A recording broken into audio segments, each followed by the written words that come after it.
Before Nashville changed forever, these voices filled radios, record players, honky-tonks, and family living rooms across America.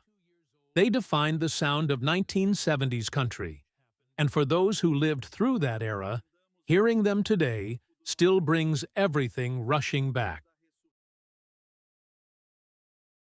Sonny James has died at 87, leaving behind one of country music's gentlest, most recognizable voices. The Alabama-born singer became unforgettable when Young Love topped the charts in 1957. For listeners who grew up with country radio, his smooth delivery still carries the warmth of another time.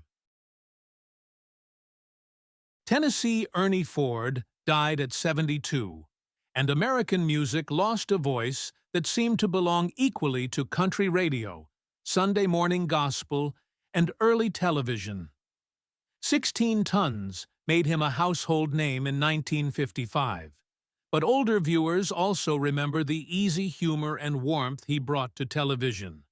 That combination was rare, familiar, steady, unmistakably his.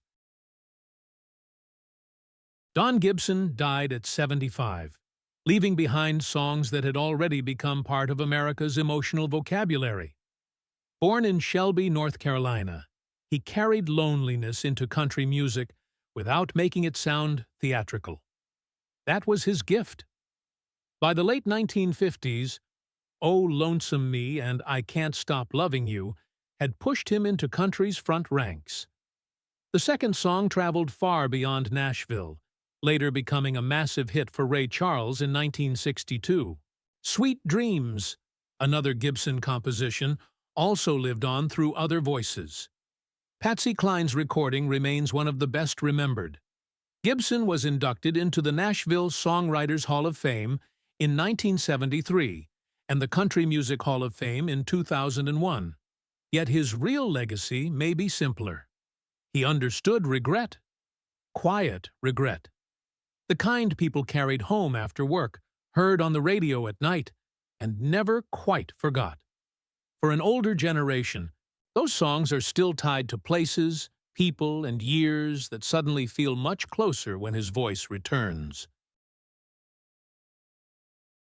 Lefty Frizzle died at only 47, far too young for a man whose voice had already changed country music. In the early 1950s, songs like "If You've Got the Money, I've Got the Time" and "I Love You a Thousand Ways" made him one of honky-tonk's defining stars.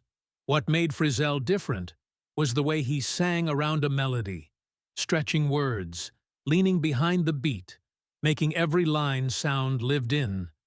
Merle Haggard, Willie Nelson, and generations of country singers carried pieces of that style forward.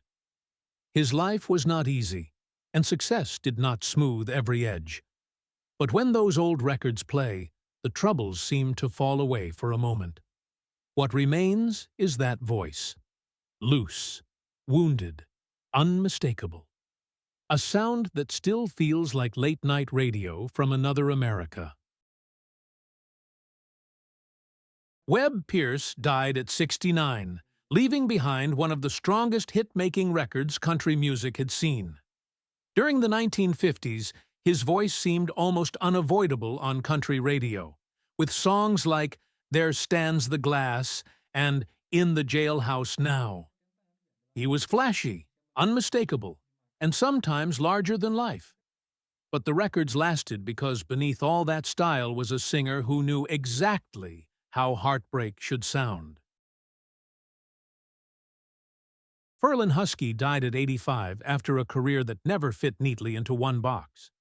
He could sing honky-tonk, country ballads, gospel, even slip into comedy as Simon Crumb. Gone became a major hit in 1957, and Wings of a Dove followed in 1960. Older listeners remember that voice immediately, smooth, warm, and somehow built for radio. Jessie Coulter was born Miriam Johnson in Phoenix, Arizona, on May 25, 1943, into a home where faith was not something reserved for Sundays. It was part of the air. Her mother was a Pentecostal minister, and music lived close to prayer, family, and discipline.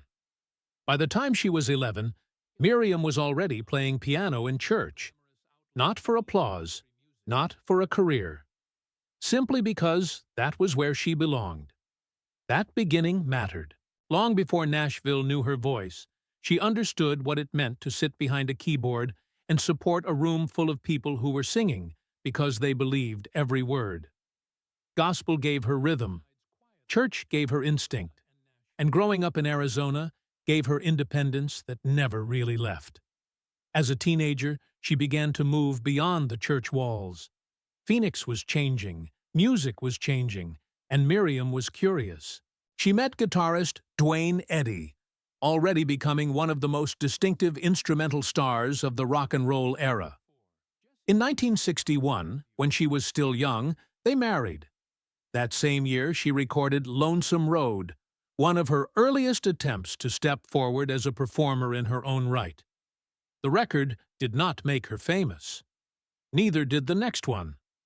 And for a young woman trying to find out whether she had a place in the music business, silence could be harder than criticism. There were no guarantees, and the industry was not especially generous to women who wanted to write, sing, play, and still define themselves on their own terms. Her marriage to Eddy brought travel, exposure, and a daughter, Jennifer.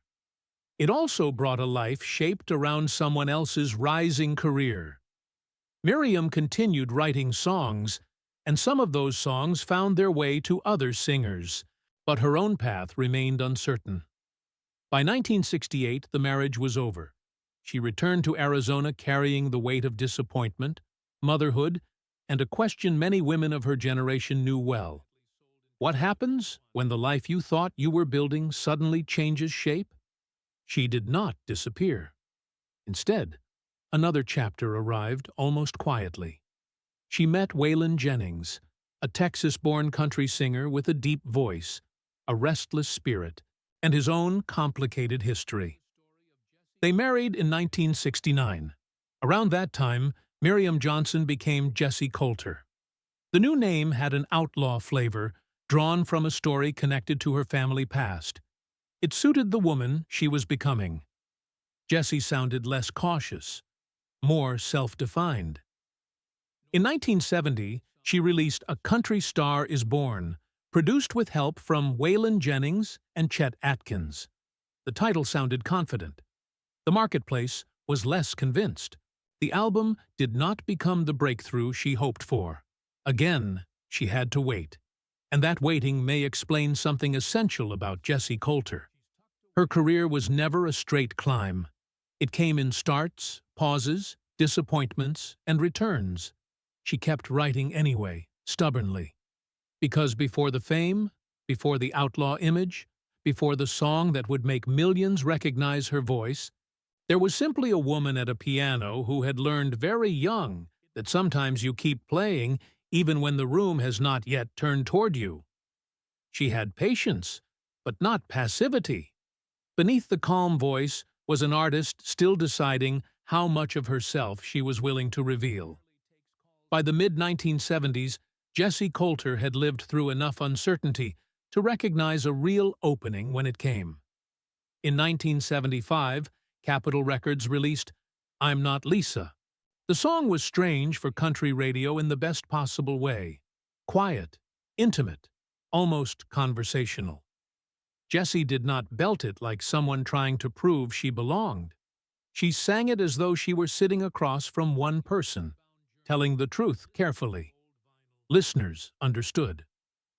I'm Not Lisa reached #1 on the country chart and crossed over to the pop audience, climbing to #4 on the Billboard Hot 100.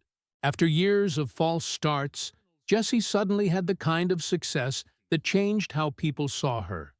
But the important thing was that the song sounded like her. Its emotional center was not swagger.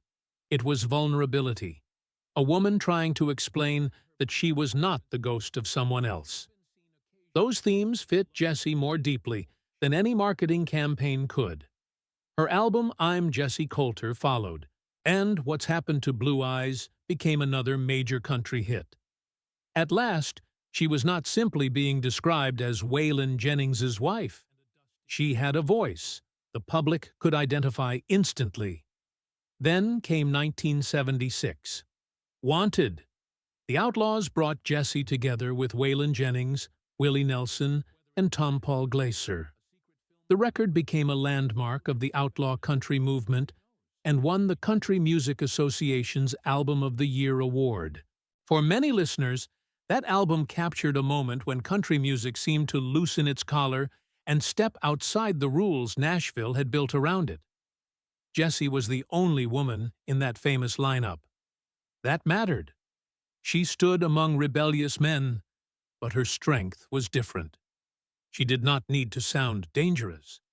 She brought emotional intelligence, restraint, and a kind of feminine authority that made the movement feel larger than a collection of hard-living men. Still, success did not simplify her life. Her marriage to Waylon was loving, creative, and complicated. They wrote together, performed together, and understood each other musically in a way few couples ever do. But Waylon's drug use became increasingly destructive. The outlaw image that looked romantic from a distance could feel frightening inside a home. Jessie later wrote openly about those years. There were moments when the marriage came close to breaking. Moments when love was not enough to make another person stop. Moments when faith and patience could begin to look dangerously close to endurance without limits. And yet she remained neither a saint nor a victim in the way such stories are often simplified. She was a woman making choices in real time, sometimes strong, sometimes uncertain, sometimes exhausted. In 1979, she and Waylon welcomed their son, Waylon Albright Jennings, known to the world as Shooter.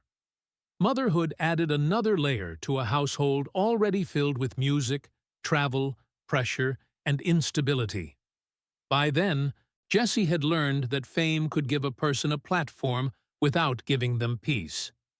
The records kept coming. The public image remained glamorous. But behind it was a woman trying to protect a family, preserve a marriage, and still hear her own voice clearly enough to keep writing.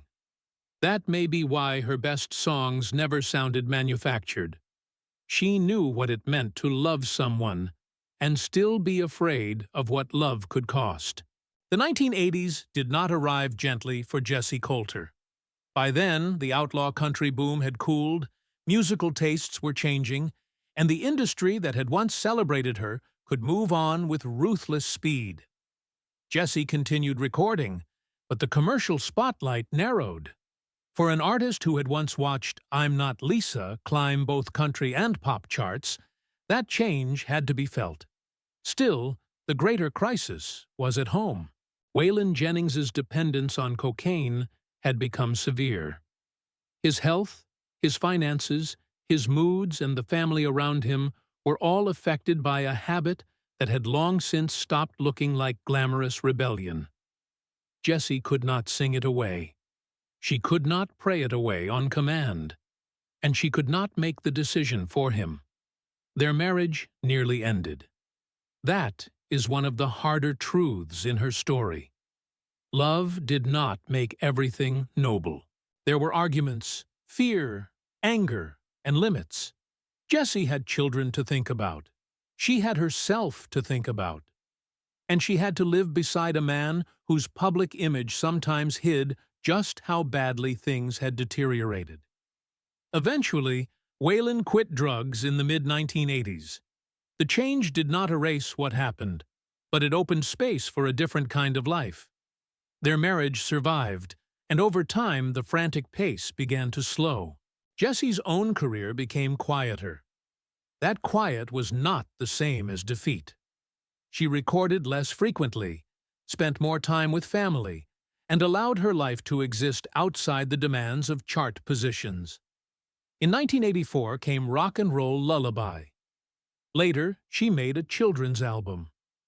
There were long gaps between projects. For some performers, absence becomes panic.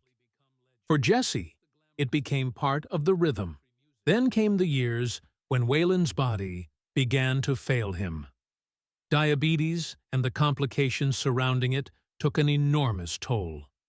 The man who had once seemed indestructible, the black hat, the deep voice, the road-tested defiance, became increasingly ill.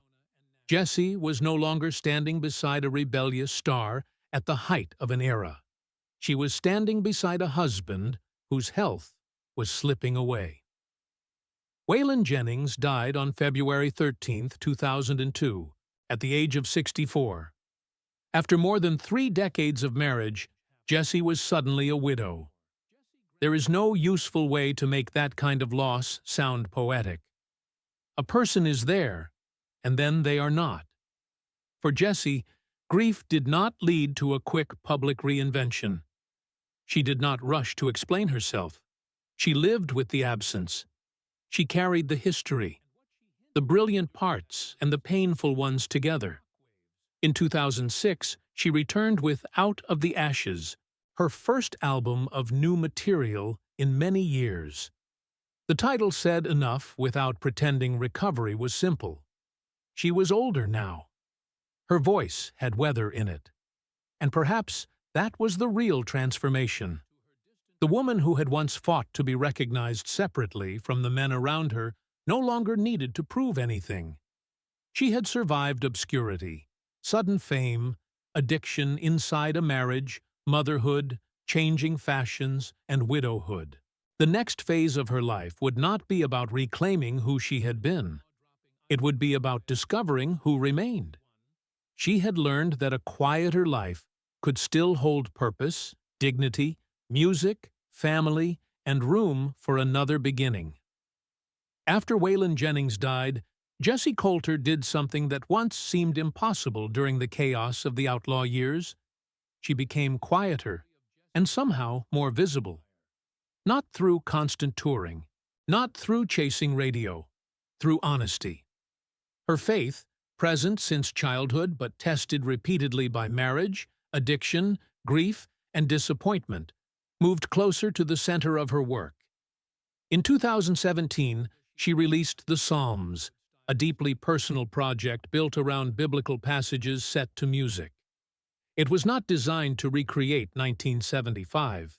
It sounded like a woman returning to the language that had formed her before Nashville ever knew her name. That same year, she published An Outlaw and a Lady, her memoir. The book did not reduce Waylon to a legend or a villain. Jessie wrote about the man she loved, the music they made, his addictions, her own spiritual struggles, and the complicated work of staying when staying was difficult. Memory, in her hands, was not clean. That made it believable. By then, Shooter Jennings had built a career of his own, eventually becoming a respected musician and producer. Jessie also remained close to her daughter, Jennifer. The family story had changed generations. Then, unexpectedly, love returned. After many years of widowhood, Jessie allowed herself to be open to another relationship. She met Arlen Brower, a rancher and horseman who had also known long loss. They married in Arizona on Valentine's Day in 2023. She was 79. There is something quietly moving about that. Life does not stop offering new chapters simply because the earlier ones were enormous. And Jessie was not finished musically either. In October 2023, at 80, she released Edge of Forever, produced by Margot Price and mixed by Shooter Jennings. Some of the songs had been carried for years.